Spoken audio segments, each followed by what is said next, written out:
dans les années 60-70, il n'y avait pas de chaîne de coiffure, ça n'existait pas. Donc on apprenait ce métier pour monter son salon. Point. C'est tout, c'est un métier artisanal, très corporatiste, une belle corporation, un beau métier, mais avec ses structures très fortes. Donc personne n'imaginait monter un deuxième salon. De 70 à 75, j'avais un seul salon artisanal. D'un seul coup, la société a changé dans les années 70. Les centres commerciaux sont arrivés aussi, et notamment le centre de V2, hein, le plus grand centre régional jamais vu dans la région du Nord. Et à l'époque, j'ai toujours d'ailleurs un ami qui s'appelle Bernard Cornillo. Et à l'époque, il me dit, voilà, Michel, j'ai un emplacement dans le nouveau centre, mais c'est un emplacement pour un coiffeur-parfumeur. Il dit, moi je suis parfumeur, mais il me faut un coiffeur. Voilà comment ça s'est fait.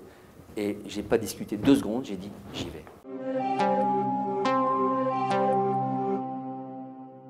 Tout le monde a besoin de se faire coiffer, et aussi tout le monde a le droit de se faire coiffer dans des bonnes conditions, avec du linge propre, être respecté. Je dirais c'est la première des dignités, eh bien c'est être coiffé et être un homme ou une femme avec sa place dans la société. Donc finalement, ça a toujours été un peu mon idéal, c'est d'offrir les magasins les plus beaux, les mieux organisés, et donc j'ai créé Shampoo.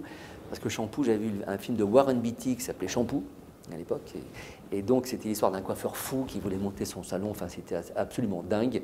Mais le nom était, j'ai trouvé le nom, c'est en usuel, mais en même temps, ça évoquait la fréquence, puisque les shampoings c'était fait tout le temps.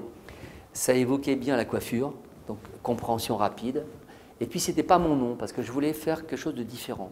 Finalement, j'ai toujours essayé de faire des concepts, de faire des voyages différents, comme ma vie comme un film à sketch. Finalement, l'aventure, je me la suis créée moi-même à l'intérieur, voilà, en créant ce nouveau concept, qui a fonctionné tout de suite, puisque je suis parti d'un autre principe d'un salon traditionnel, c'est que je suis parti du principe que sans rendez-vous, à l'époque c'était une révolution, le sans rendez-vous c'était une révolution, parce que les gens étaient paniqués, comment on peut faire, les coiffeurs paniqués, etc., enfin sans rendez-vous, comment on va faire? Et ensuite, je me suis dit, mais non, quand on a un salon de quartier, c'est ce que j'avais fait, des salons de quartier, on prend sa cliente de A à Z. Et finalement, elle trouve ça formidable, puisque finalement, on l'accueille, on lui fait son shampoing, on lui fait sa petite couleur, on la coiffe, on la connaît, on encaisse à la caisse, et voilà, donc cette proximité du salon de quartier, cette force du salon de quartier, j'ai essayé de la retraduire dans un concept beaucoup plus important. C'est ce que j'ai fait dans Shampoo.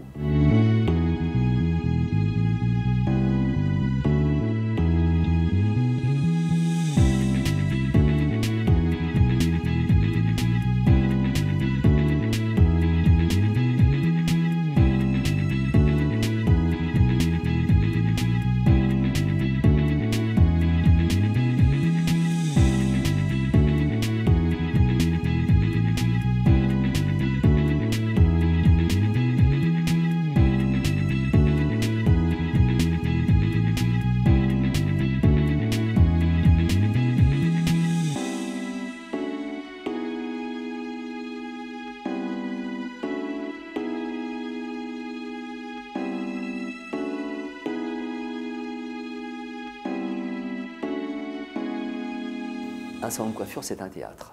Voilà. Donc on assiste au spectacle de la coiffure. Donc il faut que chacun, le manager, le coiffeur, l'apprenti, tout le monde connaît sa place. Et c'est un merveilleux ballet. Et c'est pour ça que Shampoo, j'ai mis les shampoings, par exemple, les bacs à shampoing au centre du salon. Parce que je voulais absolument que les clientes et les clients assistent au spectacle de la coiffure. Pour moi, il n'y a rien de plus beau que de voir un coiffeur en train de travailler. Je suis peut-être un peu engagé, mais enfin bon, il n'y a rien de plus beau que de voir un coiffeur en train de travailler. Et je pense qu'il est très important aussi que le coiffeur sente qu'il est un acteur. Qu'il est un acteur. Voilà. Donc, qu'il soit toujours impeccable, qu'il soit toujours et qu'il fasse ses gestes et qu'il s'exprime, parce que finalement, ce métier, c'est un résultat, mais c'est aussi des comportements et une relation. Ce qui fait le principal problème de ce métier, c'est surtout est-ce que je vais être bien coiffé, est-ce que je vais être bien accueilli, et le risque, parce qu'on confie sa tête, vous confiez votre tête à quelqu'un quand même, hein, et souvent vous ne le connaissez pas. Voilà. Donc j'ai un problème d'assurance et de connaissance et de responsabilité de nos équipes qui fait partie de la réussite de Shampoo. Toute ma vie, je suis passé d'une cliente à l'autre. Et lorsqu'on est coiffeur, dans une journée, on peut faire 10, 12 clientes. Et à chaque fois, on vit une nouvelle aventure, puisqu'on a une nouvelle personne en face de soi, qui a beaucoup d'attentes, bien sûr. Et il faut la saisir, la cerner, la découvrir, la satisfaire. Et y amener en même temps votre propre personnalité. Donc ça vous crée un état d'esprit que seuls les coiffeurs, je pense, peuvent avoir, puisqu'en même temps, ils créent leur propre travail de leurs mains, sur quelqu'un qui va le porter aussi et qui n'est pas eux. Donc c'est très particulier comme état d'esprit. D'ailleurs, la plupart des grands patrons aujourd'hui ou des gens qui ont réussi dans ce métier sont tous coiffeurs. On n'a pas vu de financiers réussir dans la coiffure aujourd'hui. C'est les coiffeurs qui deviennent des financiers. Le shampoo, c'est le cheval de bataille, bien sûr, puisque c'est ce qui s'est développé le plus vite. C'est ce qui a fait, je dirais, c'est ce qui a fait la base de la réussite du groupe, hein, puisque finalement, ce concept, on va dire ce concept a trouvé un écho extrêmement positif auprès de nos coiffeurs, auprès de nos franchisés, auprès des centres commerciaux. Donc forcément, ça a été une traînée de poudre. Hein. Donc on a eu des grosses poussées de développement. Les salons qui portent mon nom, Michel Dervin, bon, je les ai moins développés. Ce sont de très beaux salons. Il y en a une vingtaine aujourd'hui, bien sûr. Donc forcément, ils ont aussi un avenir, un développement. Mais c'est dans un groupe, je vais remarquer un peu, dans l'ensemble des groupes, on a toujours des produits qui se développent plus vite que d'autres. Ça n'a rien à voir avec la qualité des produits ou la qualité de ce qu'on y fait, bien sûr.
Alexandre de Paris, aujourd'hui, bon, on a la grande maison à Paris, avenue Matignon, donc très grosse affaire, très gros salon. On travaille beaucoup aujourd'hui sur justement comment son développement voilà, se fera à l'international, mais le développement se fait surtout d'abord par l'académie, par le savoir-faire. Parce que finalement, si on a une très bonne aura pour le savoir-faire et beaucoup de gens qui viennent dans notre académie et pratiquent, eh bien on a un levier de développement forcément relativement plus aisé. Voilà. Donc on a ouvert le premier salon international en Corée, hein, voilà, donc magnifique affaire à Séoul qui ouvre là, hein, Et puis là nous développons également, parce qu'Alexandre de Paris doit aussi aller au contact du public et du public français. Donc on démarre un nouveau concept qui s'appelle Alexandre de Paris Studio. Donc ça veut dire que c'est des salons plus petits que l'on va essaimer dans les principales villes de France, hein, et dans les beaux quartiers de Paris, qui seront des salons de luxe. Hein.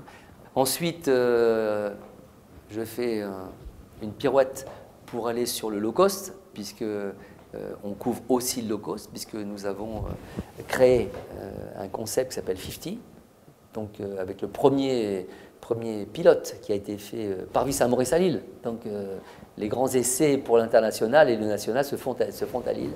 Voilà, qui est un beau succès, qui est un low cost bien fait, un low cost qui n'est pas dévalorisant. Je pense qu'aujourd'hui, lorsqu'on utilise le low cost fait partie de la vie, hein, bien sûr, mais la connotation du low cost du départ, qui était plutôt pauvre, pas propre, etc., Forcément, le low cost aujourd'hui, je crois que quand on prend un avion low cost, tout le monde le prend. Voilà, donc c'est fini, il n'y a plus de différence. Ça doit être propre, ça doit être nickel. Il y a des peignoirs jetables, il y a un ensemble de choses. Je suis parti sur un esprit un peu manga. Voilà, donc pour donner une explication par le dessin, des coiffures, la rapidité, coupe sur cheveux secs, enfin voilà. Très beau concept. Donc à chaque fois, c'est une nouvelle histoire, un nouveau film.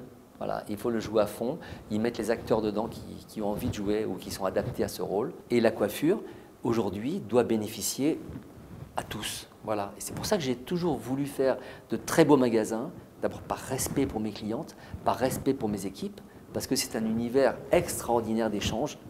Et il faut qu'il soit beau, il faut qu'il soit merveilleux. On peut dire qu'on a réussi par nous-mêmes, voilà, et par notre travail et par notre volonté, etc. Voilà. Les 50 vont se développer, les Michel à la main vont se développer, les shampoos vont continuer à se développer d'une manière très importante, bien sûr, et Alexandre est parti, la fusée Alexandre est partie.